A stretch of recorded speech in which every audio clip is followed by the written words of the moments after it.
नमस्कार. मी आहे श्री क्षेत्र प्रयाग दक्षिण काशी या तीर्थक्षेत्रावरती.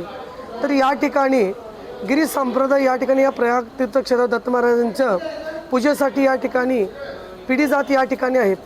तर आपण जी समाधी पाहतो ते 1155 या कलकांडापासून या ठिकाणी मौनीगिरी महाराज म्हणे यांनी या ठिकाणी जिवंत समाधी घेतली.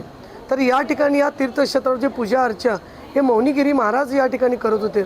तर या तीर्थक्षेत्रावरती जिवंत समाधी या ठिकाणी महाराजांनी घेतलेले आहे. साधारणपणे 1155 कालखंडापासून ही समाधीचं पूजन वगैरे चालू आहे. कार्तिक स्वामी आणि संगमेश्वर महादेव हे मुख्य देवतेसमोर ही जिवंत समाधी त्या महाराजांनी घेतलेली आहे. ही जागृत आणि भक्तांना पावणारी, भक्तांचे नवस पूर्ण करणारी हे मौनीगिरी महाराज या ठिकाणी आहेत. तर भाविकांनी या ठिकाणी येऊन या जिवंत समाधीचं दर्शन घेतलं, त्यांची संपूर्ण महाराज संकट दूर करतात, त्या भक्ताला आशीर्वाद देतात. तर या ठिकाणी ही मौनीगिरी महाराजांची जिवंत समाधी आहे.